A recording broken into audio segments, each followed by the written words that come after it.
ঠাম্মি প্লিজ ঠাম্মি, আমার টাকার প্রয়োজন। তুমি তো জানো মিমি আমাকে একেবারে টাকা দিতে চাইছে না, তার উপর আজ আমার পার্টি আছে। তুমি তো আমাকে সবসময় হেল্প করেছো, বলো সবসময় তুমি আমার পাশে থেকেছো, আজকে তুমি কেন এরকম করছো ঠাম্মি? প্লিজ। করছি কারণ তুমি ভুল করেছো দিশা। তুমি রাগে স্বার্থপরতায় অন্ধ হয়ে তোমার নিজের লোকেদের জীবনে সর্বনাশ ডেকে আনছিলে। আজ আমি বুঝতে পারি দিশা, সন্তানের অপরাধ, সন্তানের ভুল বিনা প্রশ্নে বিনা শাসনে ক্ষমা করে দিলে তার কত বড় ভয়ানক পরিণতি হতে পারে। শুনে রাখো পরিষ্কার করে, তোমাকে নিজেকে সংযত করতে শিখতে হবে, তোমাকে শোধরাতে হবে দিদি ভাই। এবার তোকে শোধরানোর দায়িত্ব আমাদের সবার, আর মিমি বিশেষ করে আমার উপর দায়িত্ব দিয়েছে তোর উপরে নজর রাখার, যাতে ভবিষ্যতে তুই আর কোনো অন্যায় করার সুযোগই না পাস। খুব ভালো, কিন্তু ঠাম্মি তুমিও একটা কথা ভুলে যাবে, তিশাকে বশ করা অত সহজ নয়। তিশা যা চায় সেটা করেও দেখায়। এ কি আপনারা? ও মা গো, এই তো আমার দাদা বৌদি এসে গেছে। জানো আমি কখন থেকে তোমাদের অপেক্ষায় রয়েছি, কখন আসো কখন আসো। বাবা মা বলছি তোমরা আবার কষ্ট করে এত দূর আসতে গেলে কেন? হ্যাঁ বাবা, শ্বশুর বাড়িতে এসে বাবা মাকে ভুলে গেলি? হ্যাঁ বলছি যে কাল যে অষ্টমঙ্গলা সেটা মনে আছে না, সেটাও ভুলে গেছো?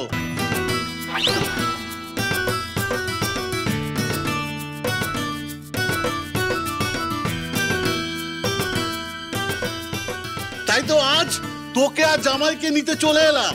হ্যাঁ হ্যাঁ অষ্টমঙ্গলা? হ্যাঁ যাও জামাই যাও, তাড়াতাড়ি জামা কাপড়গুলো গুছিয়ে নাও দেখি। এই প্লিজ আমাকে প্লিজ নাম ধরে ডাকো। আচ্ছা আচ্ছা সে নয় ঠিক আছে, কিন্তু এখন যাও তো যাও, দাঁড়িয়ে রইলি কেন? যা তৈরি হয়ে নে, একটু পরেই বেরোতে হবে তো।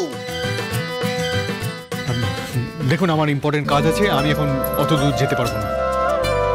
ও মা, এই ছেলে বলে কি? হ্যাঁ বলি যেতে পারবো না একথা বললেই চলবে? হ্যাঁ যেতে তো হবে, সবকিছুর একটা মঙ্গল অমঙ্গল আছে না, বিয়ের গাঁটছড়া খুলতেই হবে, বুঝেছো? এখন গাঁটছড়া কোথায় থেকে জোগাড় করব আমি? আরে বাবা এখনো দাঁড়িয়ে রইলি কেন? যা ঝটপট তৈরি হয়ে নে।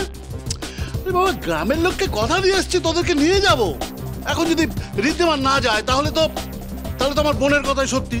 ও বলেছিল না যে এ বাড়িতে কোনো গন্ডগোল আছে, তাই না?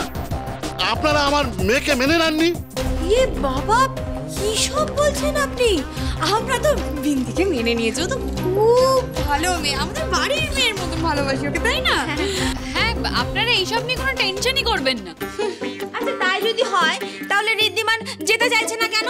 আরে বাবা এটা তো একটা বিয়ের নিয়ম, আর বিয়েতে তো সব নিয়ম কানুন পালন করা হয়নি, তাই এইটা ভাবছি একটু বড় করে করবো, কি বলো? এটা আজও মুশকিল হলো, এখন ফেক বিয়ের ফেক নিয়ম কানুনও পালন করতে হবে।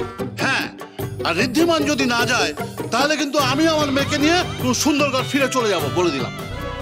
আমি যদি চাইতাম এত সুন্দর স্যুট বুট পরা চেহারাটা গাড়ির চাকার তলায় টুসে দিত।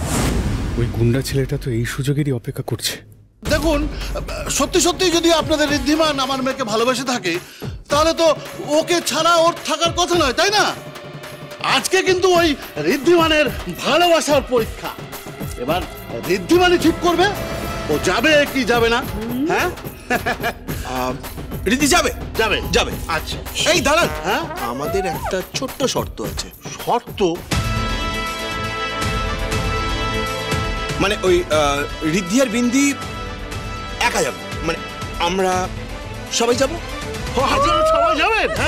আরে বাবা বাবা, এই বিন্দির মা বলছি শুনেছো এই পরিবারের সবাই নাকি ওর অষ্টমঙ্গলায় আমাদের বাড়িতে যাবে? হ্যাঁ খুব ভালো হবে, খুব ভালো হবে। এটা কি করলি তুই? ঠিক আছে ঠিক আছে, ফ্রিতে একটা আউটিং হয়ে যাবে, নদীর মাছ ভাজা খাবো, মজাটা তো বোনাস। স্যার বেচারা একেবারে অতিষ্ঠ হয়ে যাচ্ছেন। না, এই অষ্টমঙ্গলাতেই বাবা মাকে সত্যিটা বলে আমাকে ম্যানেজ করতে হবে। আমার জন্য স্যারকে আর টেনশনে ফেলবো না আমি, কিছুতেই না। বুঝলেন, আপনাদের এই গ্রামের রাস্তাটা কিন্তু খুব ভালো।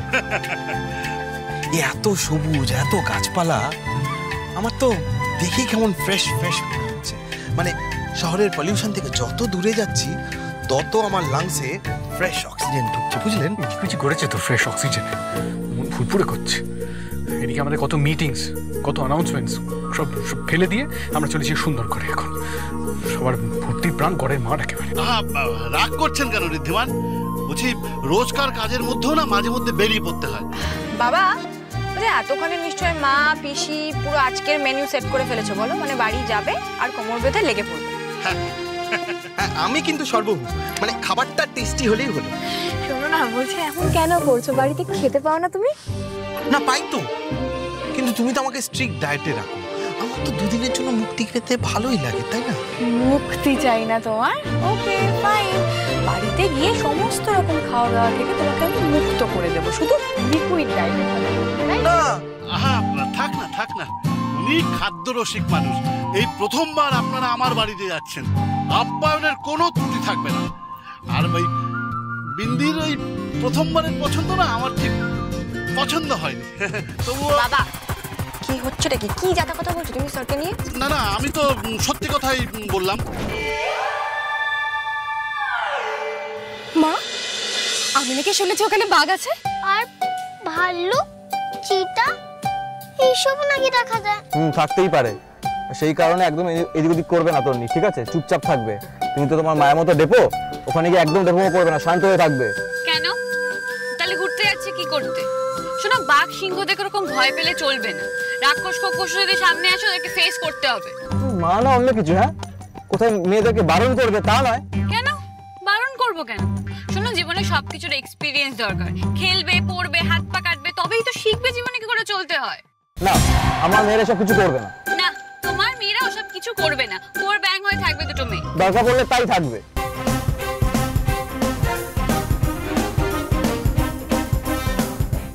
মা, বাবা, আমরা বেরোতে এসেছি না, নো ফাইটিং। আরে বনি মিমি আর কের তো ফাইটটাই তো আসলে প্রেম। দেখিস না উনি কেমন গোমরা হয়ে থাকে, একটুকু হাসে না, কথা বলে না। সেটা অবশ্য ঠিকই বলেছো, স্যারের যা রাগ, মানে ওই আর কি একটু রাগী। জানো তো বাবা, ইনস্টিটিউটে না স্যারের ভয়ে আমরা সবাই একেবারে অস্থির, মানে এই স্যার চলে এলো। হ্যাঁ, ভয় পেয়ে একেবারে কত উল্টে দিচ্ছ, দেখতেই পাচ্ছি কত ভয় পাচ্ছ। আমাকে দড়ি লাগিয়ে একেবারে ঘোরাচ্ছ, আমাকে নিজে মুরমুরজির মতো চালাচ্ছ। অ্যাকচুয়ালি ঋদ্ধি ছোটবেলা থেকেই এরকম, কিন্তু ওর মনটা খুব ভালো। ওর মনটা একেবারে হীরের টুকরোর মতো, বুঝলেন? হ্যাঁ, তার বলতে এই শিবু মিত্রের না লোক চিনতে ভুল হয় না। আমি তো দেখেই ওনাকে বুঝেছি, তাই তো আমি নিশ্চিন্তে আমার মেয়ের দায়িত্ব ওনাকে দিয়েছি। এবার ওই ঋদ্ধিমানের পছন্দ মতোই সবকিছু হবে। আমি বাড়িতে ফোন করে বলে দিয়েছি। মানে আপনি বলছেন যে জম্পেশ খাওয়া দাওয়া হবে? এই শুনছিলাম আপনাদের ওখানে তো ইলিশ পাওয়া যায়, একবারে ফ্রেশ ওঠে। হ্যাঁ, সে তো পাওয়া যায়। ঋদ্ধিমানের বুঝি ইলিশ পছন্দ? আচ্ছা বেশ, নদী থেকে একবারে জ্যান্ত ইলিশ তুলিয়ে না ওই দুপুরবেলা ওই সর্ষে ভাপা করবো। রাহুল স্যার, জানেন তো আমাদের ওখানে না মিষ্টিও ভীষণ ফেমাস। আমি গিয়ে আপনার জন্য কড়া পাকের সন্দেশ নিয়ে আসতে বলবো। আরে শুধু কড়া পাক কেন, আমার তো রসের মিষ্টিও ভালো লাগে। আরে বাবা, হবে ওই রসের মিষ্টি তো হবেই, আর বিকেলে ওই পেঁয়াজি, আলুর চপ, ওই সিঙ্গারা সব হবে।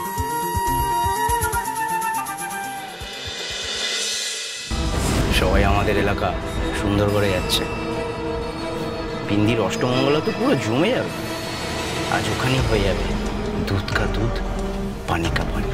বলছিলাম কি যে আপনারা যখন যাচ্ছেনই তখন 2-3 দিন থেকেই আসবেন। হ্যাঁ থাকবো তো, মানে আমরা তো নদীর এপার করবো ওপার করবো, তারপরে এত খাবো দাবো, হজম করতে তো টাইম লাগবে। থাকবো। এটা কি অষ্টমঙ্গলা হচ্ছে না পিকনিক হচ্ছে? আর আমার ভালো লাগছে এসব। এই গাড়ি থামান তো, আমি যাবো না। এ কি আপনি রাগ করলেন কেন ঋদ্ধিমান বাবু? এরকম করে না, এই বোঝানোর চেষ্টা কর না। হ্যাঁ, আমি চলে যাবো এখান থেকে, তাই জন্য।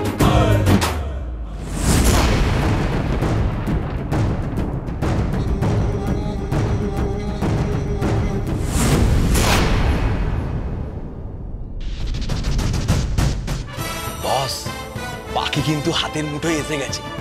এবার শুধু অপেক্ষা বিন্দি রানীকে একা পাওয়ার। এগুলো তোমার আর বিন্দির জন্য বাবা, নাও এগুলো নাও। শুনেছি বাবা ওইটা পড়তে নাকি খুব কমফোর্টেবল, বুঝতে পারো। এই তোমরা থামবে?